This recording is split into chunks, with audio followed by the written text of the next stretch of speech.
Welcome back, everyone, to the Fandom United podcast, number 18. I hope all of you are doing well out there, or about as well as a DC fan can be doing right now. You know, to be honest, sometimes it feels like being a DC fan is like being in a toxic relationship, because What? I feel like we're doing all the right things, we're loving, we're supporting, we're giving our time, our energy, our effort, all this into this world that we love that is the DCEU. And what Yeah. happens? What happens? Warner Brothers turns around and just F's us over once again with an article that came out early last week from Warner Media executive Ann Sarnoff, an interview where she said straight up, the SnyderVerse is not going forward. I don't care if you like it. I don't care if you love it. I don't care if you do 1.5 million tweets, whatever. So that's what I mean when I say, like, they don't deserve our love, our commitment, our devotion, but we give it anyway, and we tell ourselves it's all right. But enough with that. Let me bring in my guest, Mr. Keith Barnes. Keith, how are you doing, sir? I'm doing good. Yeah, it's probably, and I've said this about Snyder himself. I mean, look, his Justice League is a success. It's probably best to just move on. But the annoying thing is that it seems like they're going to still take little bits and pieces of some stuff that he established and continue it anyway. And some of their like using Affleck in Flashpoint, and whatever Flashpoint's going to be, using probably elements of Justice League in Flashpoint, whatever other things they've established that they're going to continue. I don't know. But so, if I may. Oh, yeah, sure. Okay, so us fans, we have been on Twitter, hashtag Restore the SnyderVerse, up to 1.5 million tweets in the first 24 hours. That was just on a random Wednesday, this past Wednesday. Yeah. But what we're calling for is not to restore the SnyderVerse and completely take over the DC universe, because, they're doing their own thing with, like the Pattinson, the Batman, the multiverse, the Flash movie coming up that's kind of do a soft reboot. What we're asking for is a continuation on HBO Max of, because that streaming service allows more creative freedom, which is kind of helps Snyder, and what he likes to do as an auteur filmmaker. His style would definitely fit for HBO Max, where he can go dark, he can go R-rated and deliver, continue the story of Zack Snyder's Justice League 2 and 3 in an HBO Max movie or series. So we're not saying completely take over the DCEU, but sure. Let's at least finish his story, at least. Yeah, restore what he was, trying to do. Would you not want to see it on HBO Max? Oh, definitely. Yeah, absolutely. Yeah, absolutely. I don't understand why. I don't want to get into it, but just I don't understand why they didn't just whatever. But yeah, no, I understand that. I'd love to see it. I'd love to see it, but again, they're going to be taking. They're taking stuff that he did and using it anyway. So I don't know. Whatever. Yeah, they're only taking his Flash, his Aquaman, his Wonder Woman, his Iris West, maybe his Superman. Ben Affleck's Batman will be in the Flash. Right. It's funny. It's like, we appreciate everything you've done for this universe. We want you no longer involved, but we're going to take pretty much almost everything that you've done and point the finger at you as to the reason why it didn't work. Yeah, the reason why we're in this mess in the first place. Yeah, that's not. Yeah, and that's not. Listen, you need. There's a couple of things here he did that I'm like, I'm not a fan of. But no, you're absolutely right. It's not. In the end, it worked out. Everyone is liking to loving Zack Snyder's Justice League. So exactly. Yeah. Well, speaking of the DCEU and what they have in store for us, let's talk some Black Adam. Some big updates happened both this past week and today. So this past week, we got a major casting announcement, and that is in the form of Pierce Brosnan, who will play the character known as Dr. Fate. And Yes. there is the announcement from Dwayne Johnson, posted that on his social media page, confirming the news. Pierce Brosnan marks the second 007 James Bond character to be in the DC universe, with Timothy Dalton playing some, I forget what his character name is, but he's in Doom Patrol. And now Pierce Brosnan, Yeah, he is, isn't he? Okay. yep, Yeah. is Dr. Fate and Black Adam. So that rounds out the cast, and look at that cast right there. You got Aldous Hodge as Hawkman. You got Noah Centineo, Adam Smasher, of course, Dwayne Johnson as Black Adam, and then I can't see her name. Quintessa Swindell. Quintessa Swindell. Yeah, I need glasses, as Cyclone, and of Okay. course Pierce Brosnan as Dr. Fate. Wow. And on top of that, we got this earlier today. I don't know if you saw this, but check this out.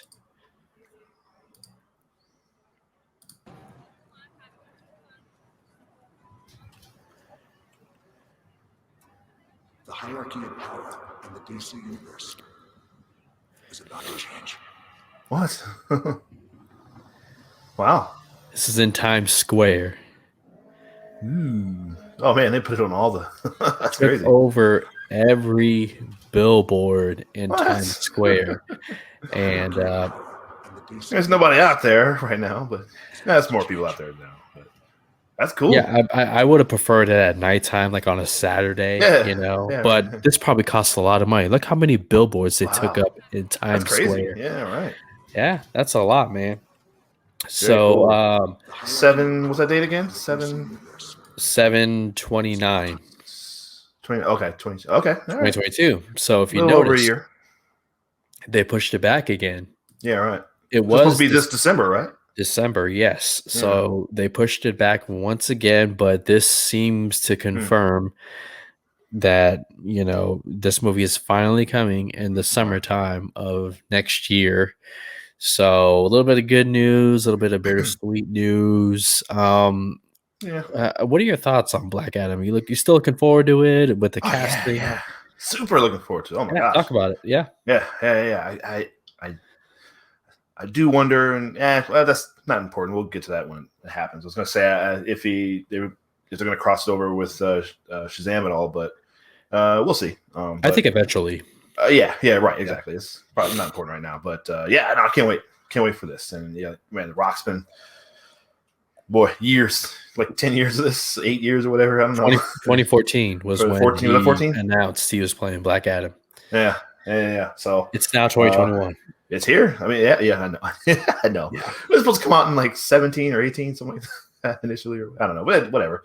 But hey, we got it. There, it's happening. We got cast. I missed that Aldous Hodge thing. I didn't know that at all. As Hawkman. Hawkman. Totally How about missed that. Yeah, that's awesome. He's great. You know, probably know him. People know him, I guess, from the Invisible Man. Yes. Certainly most recently. I don't know if he's done anything since then, but yeah, he's great though. I like him. So that's good casting there. And oh man, come on, Pierce Brosnan that's a Dr. Fate. That's awesome. I'm really looking forward to a live action, big screen live action. He was on Smallville briefly, but the Dr. Fate character. Hold the phone. Okay. Aldous Hodge was in Straight Outta Compton. He played MC Ren, I believe. Was he MC Ren? Oh, I don't even remember that. Let me make sure that he is What? MC Ren. Yep, he played MC Ren. That's Was right. he? That's I don't where. remember that. Yeah, he's Okay. He was also in One Night in Miami. Oh, I haven't watched that yet. Okay. Oh, you haven't? Yeah, I still haven't watched that. Yeah. He plays Jim Brown. Oh, really? He's great in that movie. Oh yeah. Okay. Mm-hmm. Cool. All right. I'll have to check that out, man. Yeah, he's awesome, man. He's one of those guys that to keep an eye on. I don't even remember him as MC Ren. That's crazy. Wow. But so that's cool. Okay, well, great. Now Pierce Brosnan though as Dr. Fate is awesome. That's interesting. I mean, obviously he was. If you're someone as old as me, he was Remington Steele, of course, and then he's James Bond. And he's great, man. Yeah, GoldenEye, and really the only kind of really good one of those, to be honest. But yeah, but they're silly fun. But he was a good Bond. But yeah, that's awesome. It's a great. I'm very, very excited about this. I'm curious, what is he gonna just be? Is he gonna voice Dr. Fate, or is he gonna? I mean, he just wears a helmet mostly. I mean, and it's a bunch of different people that take on that role of Dr. Fate. Yeah. Are you familiar with Dr. Fate as far as like powers go and abilities? He's just super magic kind of guy, right? His powers come from the helmet of fate. Yeah. And it's, Dr. Fate, where he can control the elements, like water, earth, wind. He can fly. He can see the future, right? Can you see the future, I think? Maybe in some iteration. Or some version where he has a staff too, where he could energy blast. Mm-hmm.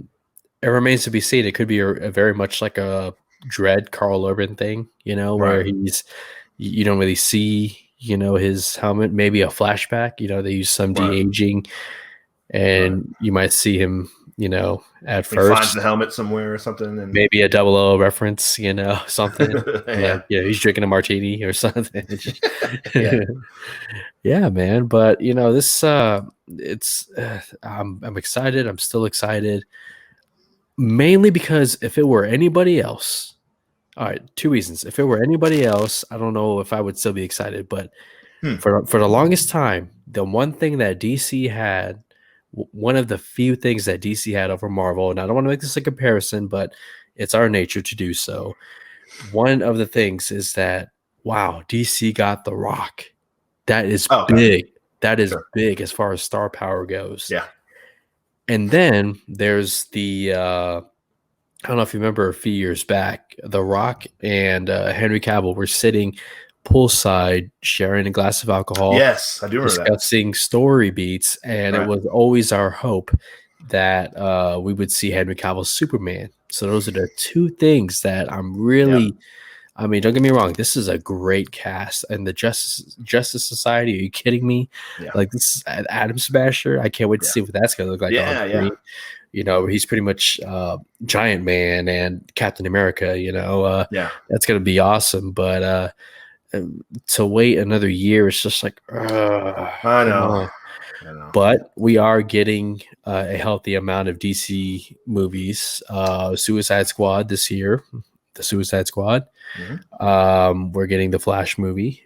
We're getting Robert Pattinson's Batman, and of course Black Adam. So there'll be plenty of DC content between now and then for us to. To keep us busy. Let's just say that. So I think the consensus is that we're definitely excited about it. Pierce Brosnan as Dr. Fate. Can't go wrong with that cast. And absolutely, it's good to finally have a release date, a concrete release date. I swear, if we get one more pushback, I don't know. It's just Well, the Batman is 22 also, right? And they pushed that to 22? 22, yeah. It was supposed to come out in October this year. Yeah. So, all right. Yeah, you're right. No more pushbacks, man. Let's just. No more. Seems like everything's it's still kind of hit and miss, but things are starting to kind of sort of. We're seeing a little bit of the light here at the end of the tunnel with everything going on. So maybe they can stick to this. I hope. I think by 22, fingers crossed. And you know what? We can also say this about another upcoming DC movie that's happening, The Flash. Yeah. Remember we were supposed to get that in 2017, I think. Yep. And we have a casting announcement, a pretty big one, coming off the heels of Zack Snyder's Justice League. Billy Crudup, who played Henry Allen, the character who was in prison, wrongfully imprisoned for the murder of Barry Allen's mother, Nora Allen. Billy Crudup will not be reprising his role in The Flash, and replacing him is Ron Livingston. Now, Ron Livingston, I've only seen in very, very few roles here. I have not seen Office Space. I need to watch Oh no. Okay. it. He was in The Conjuring, the first Was he? Conjuring movie. Yeah, he was. Oh. He played the father of in the very beginning. You know, the house that was haunted. Okay. He was the father there, and I forget where else he was from. Can you help me out? Where else did you do you recognize him from? Well, of course, obviously, like you said, Office Swingers. Space, that's like his. He is in Swingers. Yeah, I haven't seen that in so long. Yeah, he's definitely in Swingers. I think he's in Band of Brothers. Yes, he is. Yeah. Band of If I Brothers. recall. I'm trying to think of. Yeah. Oh, he was in Vacation. Yeah, remember when the family finally makes it to whatever that place is called? I think Wally's World, or no? What is he in that? Yeah, remember the family that they beat up at the end to get on the ride, and then they were like, he's like, "Who are you guys?" He's like, "We're the Griswolds." Oh no! I don't, wait, the new one? I haven't seen the new one. Yeah, the new one, Vacation. I haven't seen that one. No, it's all right. It's not bad. Okay. Oh, Yeah, is he in that? Okay, that's funny. Yeah, but man, like how do you feel about this, especially after we've seen Zack Snyder's Justice League and Billy Crudup in that role? Like, how attached are you or not attached? Yeah, I mean, I love Billy Crudup, obviously, and he's a Snyder guy. You know, he's Dr. Manhattan. Yeah, Dr. right? Manhattan. You know, so, yeah, man. I mean, like I said, his role was small enough in Justice League that I don't think it'll be too. It won't affect it too much. You know, it certainly won't take anyone out of it. And speak for yourself, okay? Us, Snyder, you think so? Whatever you want to call us. Yeah, we're very connected, man. We love Billy Crudup, man. He was, I know. He was so perfectly cast, and you know, you got Watchmen right behind you there. I know, you know. He resembles, and I got the Flash right here. But yeah, he very much resembles, closely resembles Ezra Miller. Miller, yeah, right. Yeah. But you were saying, Ron Livingston's good though. I think he'll. Well, look, seeing what happens in Flashpoint, he dies anyway. I guess I think his role probably won't be a whole lot bigger than it was in Justice League, at least from the point where he makes the change. Now, when he goes back and he kind of fixes everything, that'll be depending on what happens there, if he's still in prison or are they going to stick to the changes, or I don't know. It seems like it's something they're going to take a different kind of spin on it. They're not going to follow the comics totally. No one can. So, but Ron Livingston's good, though. I think it'll be a good casting. We'll miss Billy Crudup, but I think he's doing something else anyway, right? He's doing the morning show on Apple. Yeah. Which I hear is a hit. Yeah, right. I've never watched it. Yeah, so, but man, it's just, if they had just stuck to this timeline right here. By the way, 2018 is when The Flash was originally supposed to come out. Yeah, it's like you can't really blame Billy Crudup. He's like, I can't wait forever, Sure. But at the same time, they pushed this movie back so much, they can't wait a little bit more, or maybe shoot around Billy Crudup's schedule to somehow find a way to get him included. I think they're being. I think Warner Bros. Is just being stubborn about this whole thing, because obviously Ray Fisher won't be in The Flash. He was offered a role by Warner Brothers, but was he? Yeah, he never said no. He never said no. He did say he would not be associated with production involving Walter Hamada, but he never said no. There were still conversations going on behind the scenes with the Justice League investigation, but to get back on track here, it's like, man, okay, all right. I mean, we'll see what Henry Allen's role is. Okay, if it's not that big of a role, then maybe it'll be okay, But I mean, we're still going to have Ben Affleck's Batman in here at some capacity. We're still going to have Ezra Miller's Barry Allen. And maybe Michael Keaton. I just heard an interview with him where he's still kind of like, reminded him. Yeah, he said. Doesn't sound like it's set in stone yet. He said it depends on the restrictions from where they're shooting, which I believe is in UK. Okay. But yeah, he's not even locked in. It's just Yeah. like, so what's the rush? Why are you so quick to like recast Yeah. Billy Crudup when you're Well, not that's. even? But see, that makes me think it's probably Crudup. He's probably just like, listen, I can't wait to see what you guys are gonna do. Like they pushed it back so many times. He's got other roles he wants to. Yeah, I think he's got the show and probably other things he wants to do. You know, he probably just wants to just give it to somebody else, man. You guys can go on without me. You know, so Yeah. I think it's Yeah. that makes me think it's more probably him just saying, yeah, just let it go. Well, we're gonna miss you, Billy Crudup. So good luck. What you Yeah. doing? Thank you for giving us one. If this SnyderVerse doesn't continue, you will forever be our Henry Allen. No disrespect, Ron Livingston. But okay, let's get into a pretty big news topic here. Now, this is a segment I call In Other News, which is news outside of DC in Hollywood that I find interesting. And we finally have an update on the long in development Mike Tyson project involving Jamie Foxx. Jamie Foxx is set to play Mike Tyson in a biopic of some sorts, and we now have some news. The Mike Tyson biopic will be a miniseries spanning his entire life. Jamie Foxx will play Mike Tyson, with Martin Scorsese executive producing and Antoine Fuqua directing the miniseries.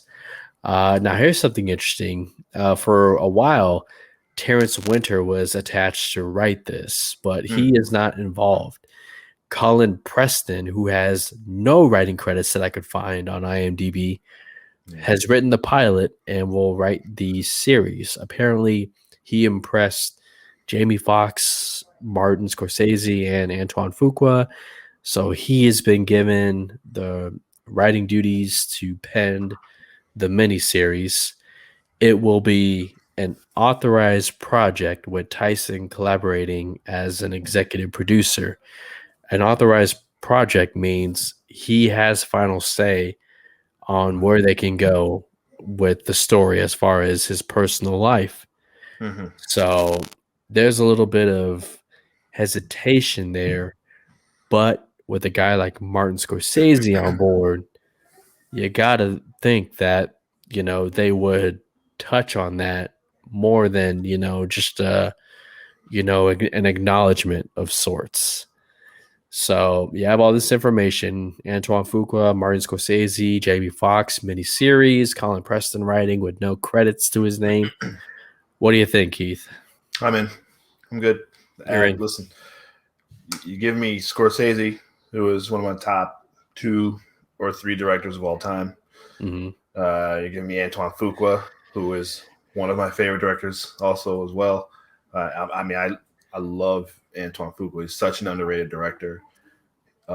He's one of those guys that, and obviously he's producing, but he's one of those guys that he's kind of like F. Gary Gray, where he's got a bunch of movies that people really like.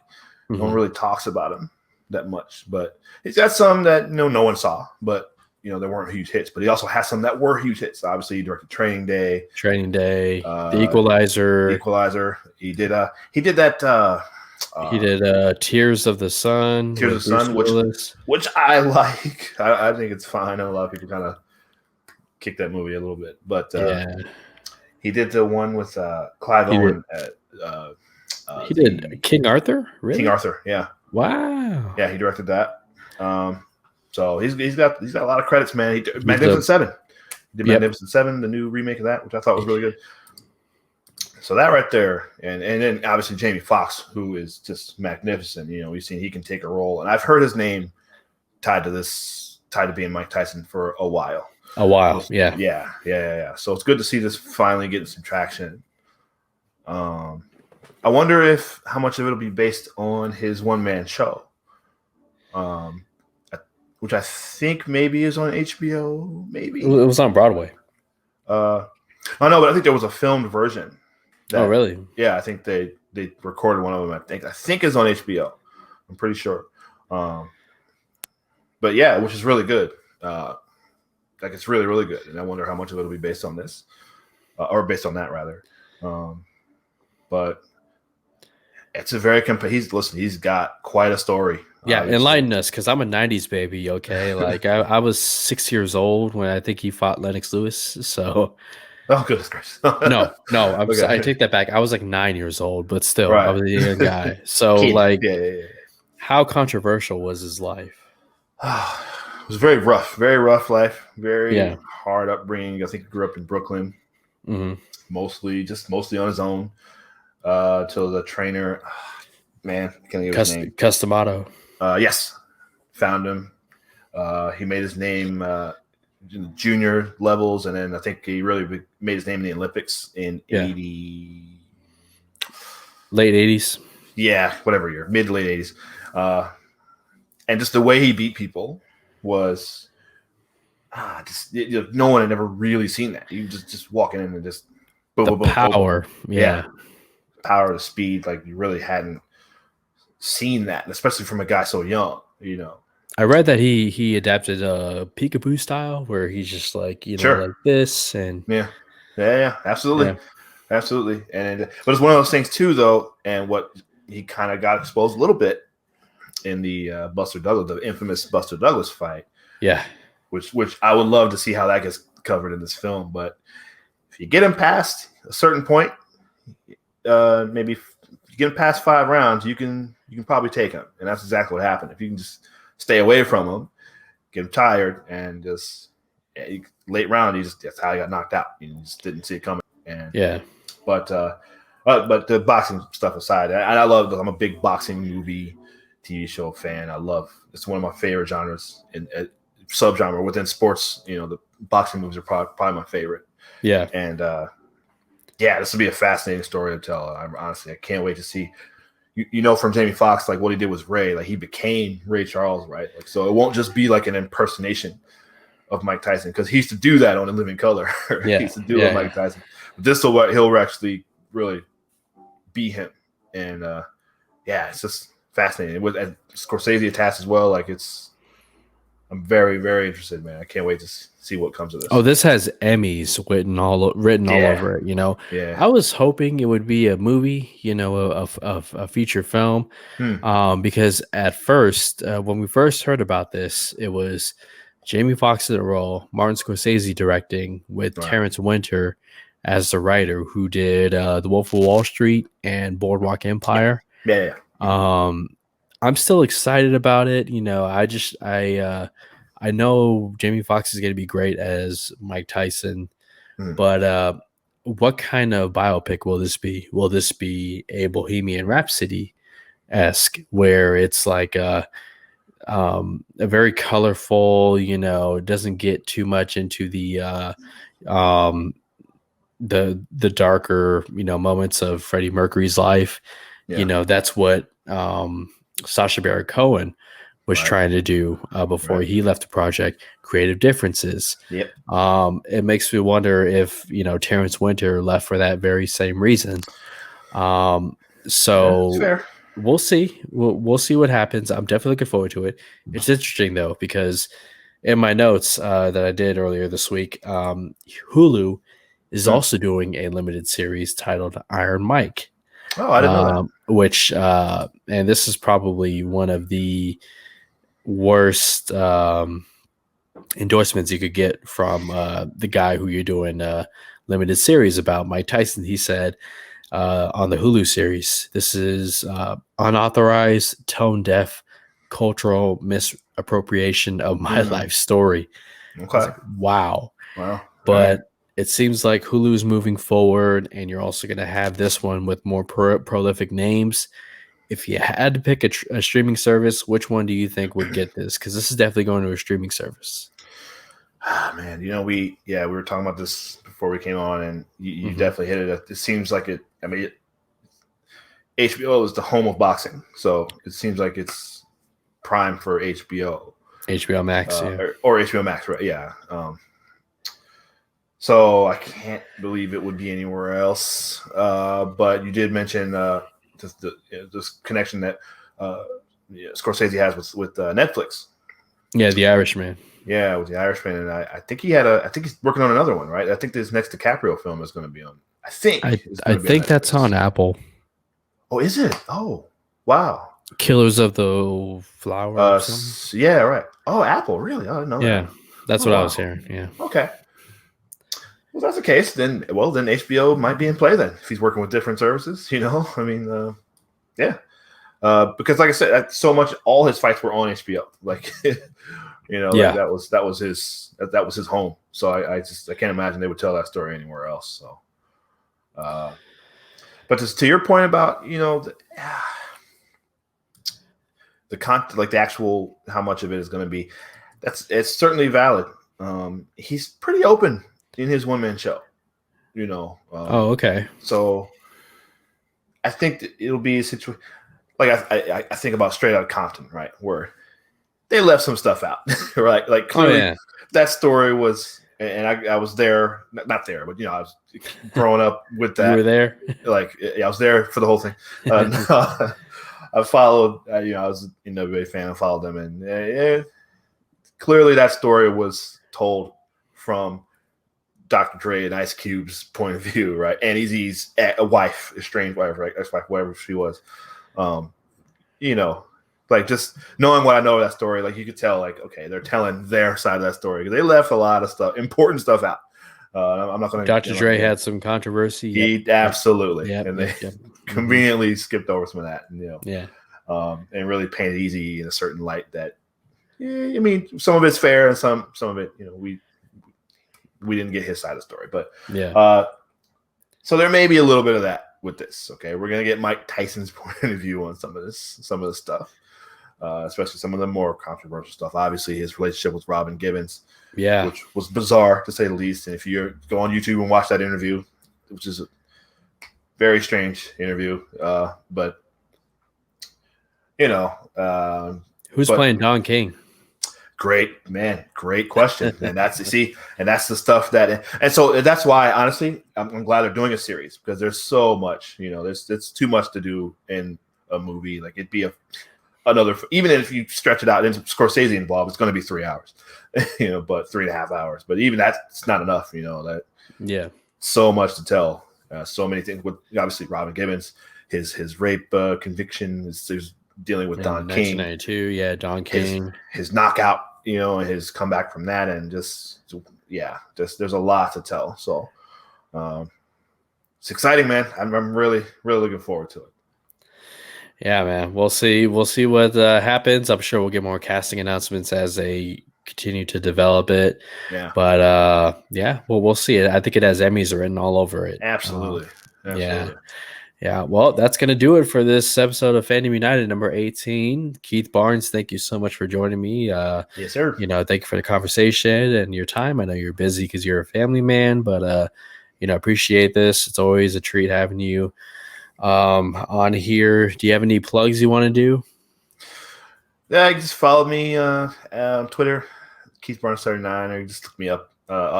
Keith Barnes 1979 on Instagram as well. Still haven't posted anything. But I don't know. I'll think of something and post soon. And you can see me over on both of us over on Apocalypse Movies on Tuesday. Yep. On Apocalypse Now, we do a whole bunch of fun stuff there. Do a bunch of other shows too. Obviously, you got the Falcon and Winter Soldier Marvel Rewind show. Marvel Rewinds on Fridays. Yep. Absolutely. We do casting calls. I think we talked recently. What's the last DC character we did on there? We did Fantastic Four. Fantastic Four. What was the last DC one though? Right? I think it was Constantine. Right? That was last, Constantine. Yes. It was the last one. Yeah. We're about to do Zatanna. Yes. Yeah, Zatanna. Oh, they just announced. They just announced something with her.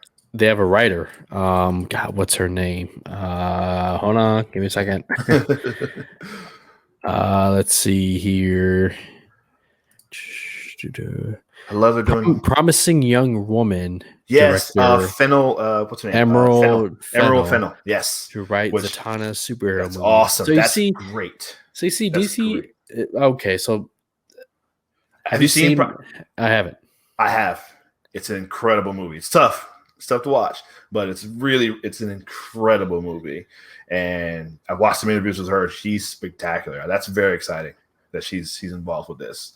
And Zatanna's she's like the Doctor Strange of DC. Mm-hmm. Right. A little more so than Constantine or Dr. Fate. Like, she's like the Magic. You know, you've seen her in Magic, Smallville and some other yeah. stuff. And yeah, Mhm. she's so that's cool. Wow. Yeah. So there you go. Cool. So we're gonna cast that over to Netflix at some point. And yeah, so you can find me over there. All right. Well, you guys know where to find me on Twitter at Grey Goose Jedi. Phantom United podcast. I appreciate your time, your subscriptions, and leave us your comments on the subjects, your opinions. I appreciate the conversation.